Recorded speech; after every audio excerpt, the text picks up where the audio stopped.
A vida no mar durante a Era das Velas tinha seus altos e baixos. O ritmo constante do mar sozinho era suficiente para reduzir muitos homens a um estado crônico de enjoo do mar. Mas não eram apenas os oceanos tumultuados que podiam dificultar a manutenção da comida. Os horríveis castigos usados a bordo de navios militares criavam um tipo diferente de doença, uma de hierarquia rígida e disciplina brutal, até mesmo torturante. Qualquer que fosse o crime, a punição nas forças navais da Europa provavelmente seria rápida e severa. Aqui encontraremos algumas das punições mais sérias praticadas pelas marinhas da Europa nos séculos 17 e 18.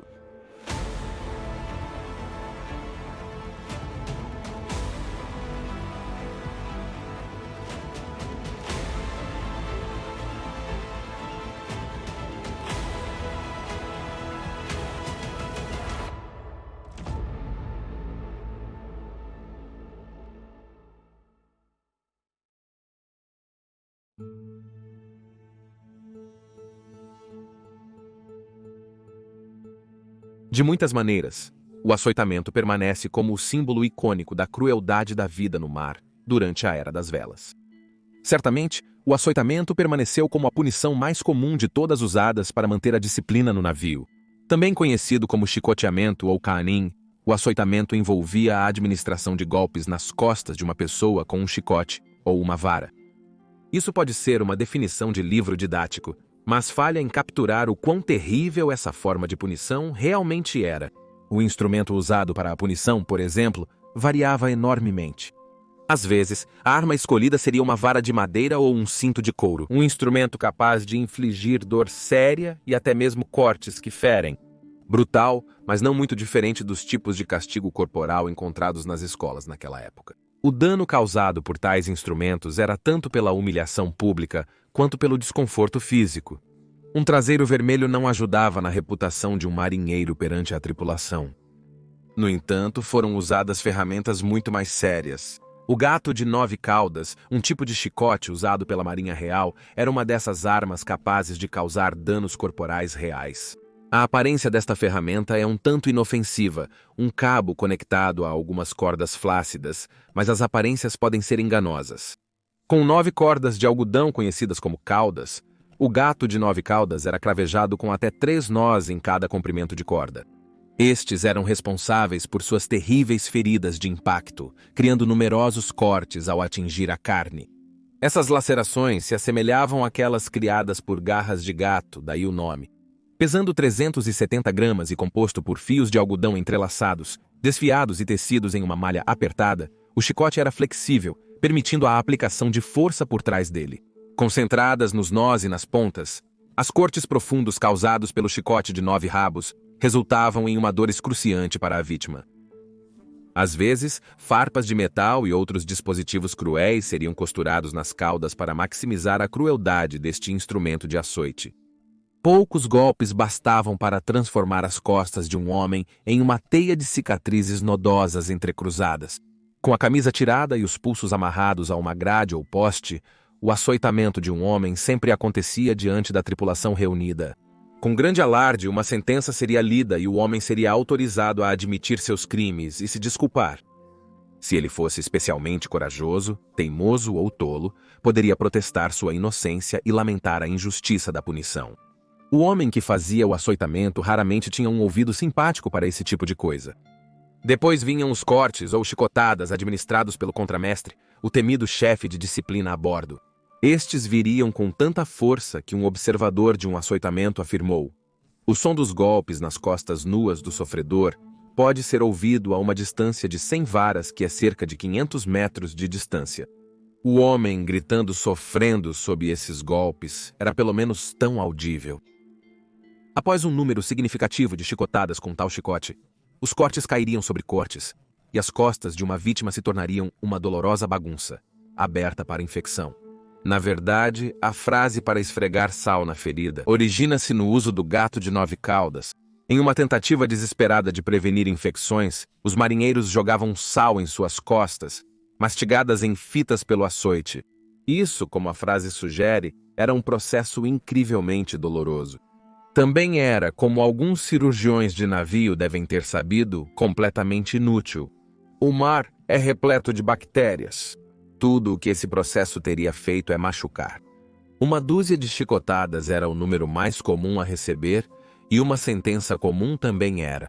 Delitos menores, como embriaguez, responder de volta ou uma má atitude no trabalho, poderiam resultar em tal punição. Uma sentença de 1000 chicotadas era efetivamente uma sentença de morte por açoitamento, pois ninguém poderia ser esperado para sobreviver a tal punição. Embora esse número de chicotadas fosse reservado para o que aqueles no comando consideravam ofensas graves, como motim, assassinato ou, horrendamente, homossexualidade. Um homem na Marinha foi condenado a 400 chicotadas, mas tendo recebido cerca de 175, ele foi liberado. O homem passaria as próximas 3 semanas em um hospital. O gato de 9 caudas claramente era um instrumento temível de açoitamento. Existiam outros que eram tão brutais, mas nenhum deles alcançou algo como a popularidade de uso que o gato de 9 caudas alcançou. Seu uso até influencia nossa linguagem hoje, através do popular ditado, não há espaço suficiente para balançar um gato. Sim, a expressão não vem de pessoas do passado balançando gatinhos pela cauda. Ela vem do gato de 9 caudas, significando que não há espaço suficiente para balançar um chicote.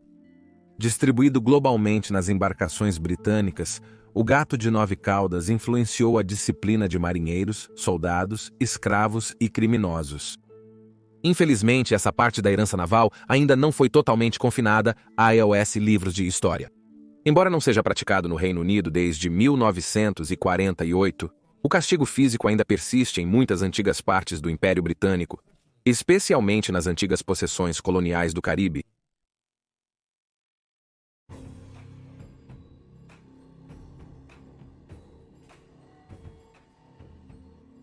Correr o corredor polonês, como o castigo físico, era uma punição presenciada por toda a tripulação no convés.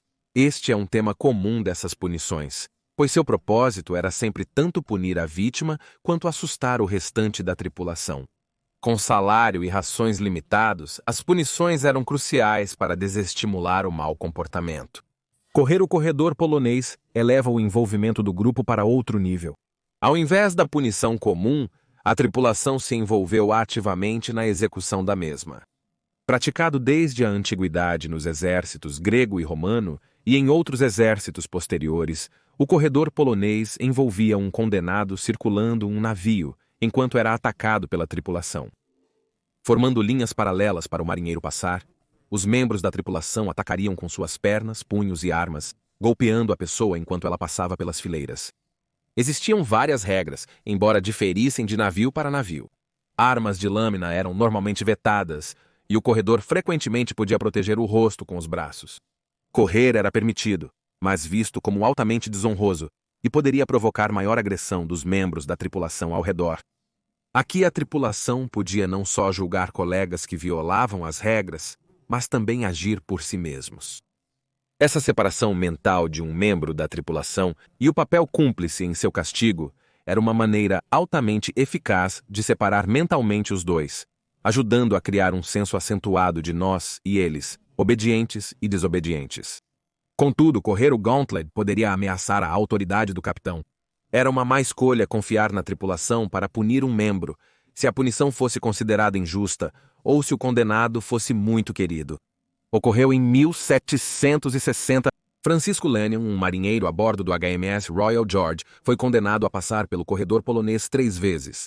A tripulação claramente tinha simpatia pelo homem, pois ele não recebeu nenhuma punição real, e todos que o atingiram fizeram isso apenas para mostrar. Como podemos ver, apesar da brutalidade da punição e da época, ainda havia momentos de compaixão e amizade a serem encontrados.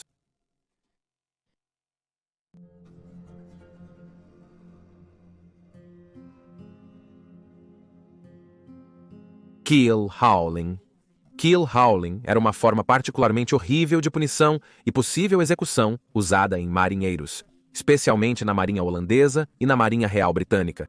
Amarrado a uma linha que circundava o navio, um marinheiro tinha um peso amarrado às suas pernas antes de ser jogado ao mar. Mergulhando de um lado do navio, o marinheiro era então arrastado por baixo da quilha e puxado para fora do outro lado. Se fossem leves, seu ímpeto não os levaria além do fundo do navio. Passando da proa à popa ao longo do comprimento do navio, esses marinheiros seriam arrastados ao longo da parte inferior, coberta de cracas do navio. Como qualquer mergulhador sabe, essas cracas têm conchas incrivelmente duras e bordas serrilhadas afiadas que podem perfurar a pele facilmente. Essa concha eriçada de vida marinha cortaria como lâminas de barbear enquanto o marinheiro era arrastado por ela. O resultado seria uma série de lacerações pelo corpo, deixando a vítima com cicatrizes e em grande risco de infecção, especialmente porque grandes quantidades de vida marinha provavelmente seriam incorporadas nas feridas. A medicina era básica no tratamento disso, mesmo no continente. No mar, a medicina frequentemente não era melhor que amputações feitas pelo carpinteiro do navio. Em agonia, com feridas supurantes, inflamadas e apodrecendo, drenando a força dos corpos exaustos das vítimas, poucos desses homens sobreviveram às próximas semanas. Marinheiros mais pesados evitavam parte disso, pois seu ímpeto os levava além do fundo do navio durante a descida inicial.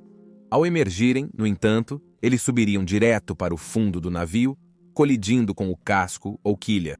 O trauma craniano poderia deixar o marinheiro inconsciente com alto risco de afogamento, caso não fraturasse o crânio completamente. Em um tipo de cruel misericórdia, os homens inconscientes seriam poupados da consciência da dor, enquanto seus corpos eram arrastados pelo fundo do navio. Se o marinheiro sobrevivesse à primeira rodada de punições, ela poderia então ser repetida.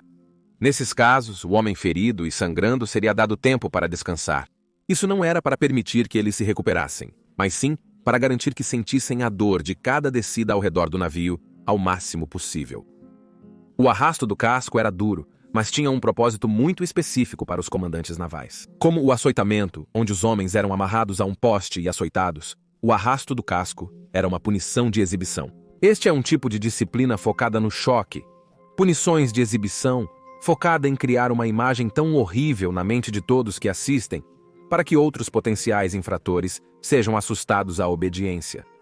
O tipo de atmosfera presente durante este show sangrento é sugerido por uma pintura holandesa de Lev Peters. Nela, é mostrado o arrasto do casco de um cirurgião de navio. O senso de ocasião é evidente com homens de vários outros navios remando para testemunhar o destino deste pobre homem.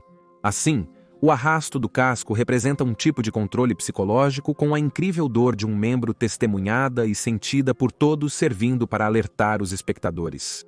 Com suprimentos frequentemente apertados e condições muitas vezes apertadas, o controle social era vital para garantir que um navio cheio de marinheiros violentos, famintos e bêbados permanecesse disciplinado. O arrasto do casco demonstra um aspecto vicioso e cruel, mas importante da vida para os marinheiros navegando em alto mar. Embora proibida em 1720 pelos britânicos e 1750 pelos holandeses, a prática apareceu de tempos em tempos até pelo menos meados do século XIX. Com sua probabilidade de matar imediatamente ou mutilar permanentemente, o arrasto do casco representa uma das formas mais temíveis de punição no mar.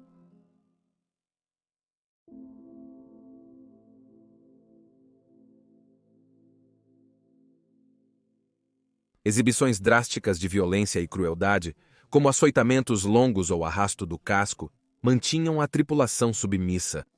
No entanto, às vezes uma execução exigia métodos mais brutalmente diretos. A punição mais severa em qualquer corpo naval era geralmente o enforcamento no braço do mastro. Este era o grande poste que passava pelo mastro.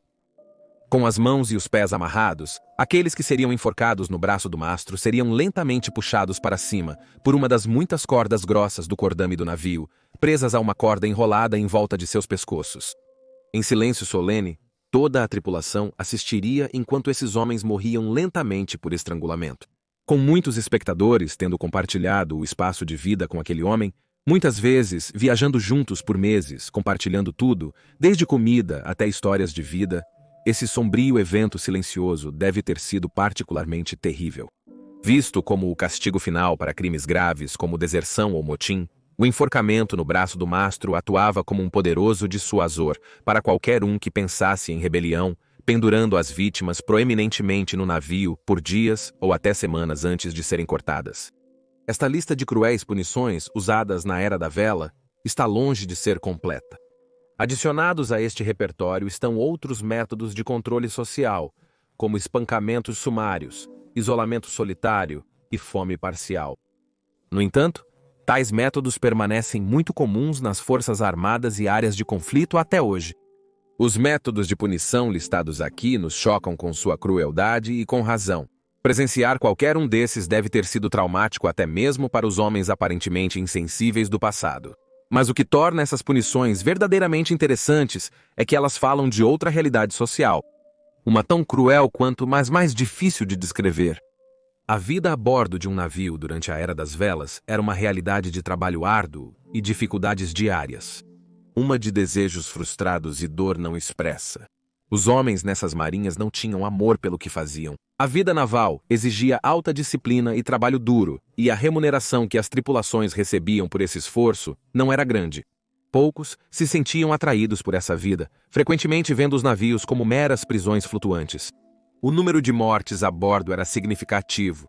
Mesmo em tempos de paz, proprietários de navios e governos estimavam rotineiramente que 50% dos marinheiros em uma viagem morreriam de doenças como o escorbuto. Consequentemente, no século XVIII, a Marinha Real Britânica e a Marinha Mercante recrutavam entre 50.000 e 100.000 homens anualmente, apenas para repor as fileiras e manter o sistema a flutuar. Não é de admirar que poucos sonhassem com uma vida na Marinha. Na realidade, muitos foram obrigados a virarem marinheiros. Alguns fugindo de dívidas, abusos ou desgraças, e outros literalmente forçados a assumir a posição, capturados enquanto dormiam ao relento ou bêbados em um processo controverso conhecido como recrutamento forçado. Dadas essas condições, não é surpreendente que muitos marinheiros quisessem desertar do navio ou se amotinar e se livrar do capitão. Práticas como açoitamento, corredor polonês, arrastar pelo casco do navio e pendurar no mastro são simbólicas disso tudo. Diante da perspectiva de meses no mar, sobrevivendo com rações escassas e apenas a companhia do trabalho e dos homens, não era necessário muito para incitar a tripulação à desobediência. A crueldade era necessária para impedir que pessoas normais agissem em seu próprio interesse lógico quando confrontadas com condições tão horrendas. E crueldade, esses métodos empregados a O.S. Montes, usando tortura física, humilhação social e um desprezo imprudente pelo valor da vida para moldar os marinheiros desorganizados. Não é de se admirar que tais homens procurassem seus destinos no fundo de uma garrafa, ou até mesmo em aberta rebelião no convés de um navio pirata. Tais formas brutais de punição naval devem ter sido suficientes para fazer até mesmo o mais resistente dos marinheiros contemplar uma mudança de carreira. Mas foi decidido que guerras tinham que ser travadas e os bucaneiros precisavam ser contidos. Para aqueles no comando, se fosse necessário açoitar para alcançar, então teria que ser açoitamento. E aí você tem 4 formas brutais de punição naval. Sinta-se livre para compartilhar suas opiniões e reações nos comentários abaixo. E lembre-se de curtir este vídeo e se inscrever para apoiar o canal. Obrigado por assistir e te vejo na próxima vez.